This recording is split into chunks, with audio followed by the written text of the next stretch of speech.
पहुंचेंगे। पार्टी कार्यालय आवास विकास सैनिक सम्मेलन में प्रचार करेंगे। सुमंत दिवाकर आवास विकास स्टेशन रोड में प्रचार करेंगे। अखिलेश यादव सभी समाज के लोगों को साधने की पुरजोर कोशिश की जा रही है समाजवादी पार्टी की तरफ से, और सपा के राष्ट्रीय अध्यक्ष अखिलेश यादव आज डोर टू डोर प्रचार करेंगे।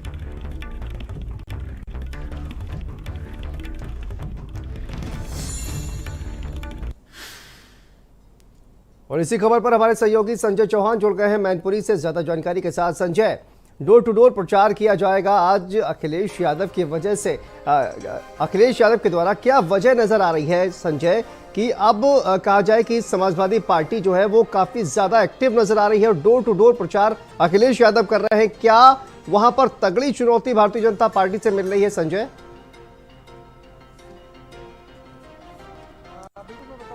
चुनौती नहीं बट लेकिन कहीं ना कहीं एक तैयारी के तौर पर समाजवादी पार्टी पूरी तरीके से जमीन पर है, और यही वजह है कि सर्व समाज को साधने का पूरा प्रयास किया जा रहा है। और अखिलेश यादव मैनपुरी की सीट पर किसी प्रकार की कोई कोर कसर नहीं छोड़ना चाहते, और यही वजह है कि लगातार पूरा परिवार, चूंकि डिम्पल जी लगातार जो लोकसभा के उम्मीदवार हैं, तो ऐसे में उस उम्मीदवारी को और नेताजी की विरासत मैनपुरी रही है, और पिछले 28 सालों से जिस तरीके से इस सीट पर समाजवादी पार्टी का कब्जा रहा है वो कब्जा बरकरार रहा है। इसको लेकर के जो ये कहा जा सकता है कि एक्स्ट्रा एफर्ट लगाने का पूरा प्रयास चल रहा है, और यही वजह है कि आज 11:30 बजे पहले तो समाजवादी पार्टी के कार्यालय में समाजवादी पार्टी के राष्ट्रीय अध्यक्ष अखिलेश यादव सैनिक प्रकोष्ठ के साथ बैठक करेंगे। उसके बाद डोर टू डोर कैंपेनिंग करेंगे, और उसके पीछे का बड़ा कारण यह है कि मैनपुरी जो शहर की सीट है और खास करके भोगांव, 2 सीटें ऐसी हैं मैनपुरी की 5 सीटों में से, जिस सीटों में 2 सीटों में समाजवादी पार्टी को हार मिली थी। तो ऐसे में उस हार को कैसे तब्दील किया जाए जीत में। विधानसभा चुनाव में चूंकि 16,000 से तकरीबन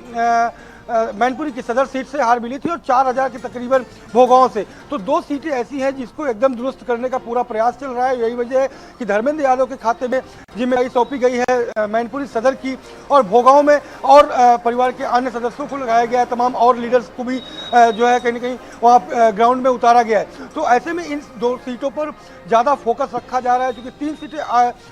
ऑलरेडी जो समाजवादी पार्टी के खाते पर हैं, वहाँ से उनके विधायक जीत के गए थे। लोकसभा की सीट नेताजी यहाँ से जीते थे, और उनके देहांत के बाद यहाँ पर उपचुनाव हो रहा है। तो ऐसे में मैनपुरी और भोगांव वो समाजवादी पार्टी के नेताओं के सीधे तौर पर ये कहा जाए कि टारगेट में है, उसे मेंटेन करने के लिए लगातार वहाँ पर प्रयास चल रहा है। और यही वजह है कि अब आज वहाँ पर एक बड़ी रैली का आयोजन होगा सैनिक प्रकोष्ठ के कार्यकर्ताओं के साथ, पार्टी के कार्यकर्ताओं के साथ, और उसके बाद डोर टू डोर कैंपेनिंग होगी, क्योंकि नेताजी का जुड़ाव लगातार पिछले समय काफी समय से मैनपुरी में रहा है। तो ऐसे में मैनपुरी में कहीं ना कहीं भावनात्मक लगाव देखने को मिल रहा है, उस लगाव को बरकरार रखा जाए। तो ऐसे में जो विरासत संभाल रहे हैं बिल्कुल संजय, और देखा जाए तो जिस तरह से चूंकि नेताजी की ये सीट रही है और सीट को बचाने की जिम्मेदारी समाजवादी पार्टी पर है, अखिलेश यादव पर, और यही वजह है कि हमने देखा कि चाहे वो शिवपाल सिंह यादव हो, चाहे वो रामगोपाल यादव हो, या फिर धर्मेंद्र यादव हो, या फिर खुद अखिलेश यादव हो, पूरी तरह से किसी भी तरह की कोर कसर जो है वो नहीं छोड़ना चाहते हैं, और पूरी कहा जाए कि क्षमता के साथ ये जो उपचुनाव हो रहा है यहाँ पर चुनाव प्रचार करते हुए नजर आ रहे हैं संजय। बिल्कुल, क्योंकि उसके पीछे बड़ा कारण ये भी है कि बीजेपी एडी चोटी का जोर लगाए हुए है। जिस तरीके से आजमगढ़ और रामपुर में जो हालात बने थे, उन हालातों को देखते हुए समाजवादी पार्टी पहले से सतर्क है, और यही वजह है कि वो किसी प्रकार की कोई कोर कसर नहीं छोड़ती। और ये भी वजह है कि पूरा परिवार एक हुआ, और अब नेताजी चूंकि नहीं है, तो ऐसे में शिवपाल यादव और समाजवादी पार्टी के राष्ट्रीय अध्यक्ष अखिलेश यादव सारे लोग एक होकर के और इस विरासत को आगे बढ़ाने की चुनौतियाँ जो मिल रही हैं बीजेपी की तरफ से, उसे पूरा करने में लगे हुए हैं। और इसी वजह से सेक्टरवार जिम्मेदारियां बांट करके लोग बूथ बूथ तक में पूरी तरीके से अपनी बातों को, जिस तरीके से नेताजी पूरी जीवन संघर्ष करते रहे, तमाम गरीब वर्ग, दलित, पिछड़ा लोगों को जोड़ते रहे, और तमाम उन कुरीतियों से उन्होंने लड़ाई की जहां पर कोई मंदिर नहीं जा सकता था,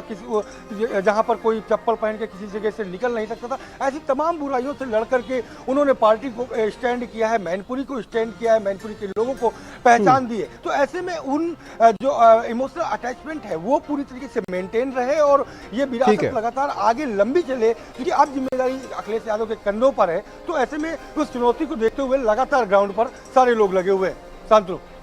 बहुत बहुत शुक्रिया संजय आपका इस तमाम अपडेट को हमारे दर्शकों तक पहुंचाने के लिए। आगे बढ़ते हैं, खबर प्रयागराज से सामने आ रही है।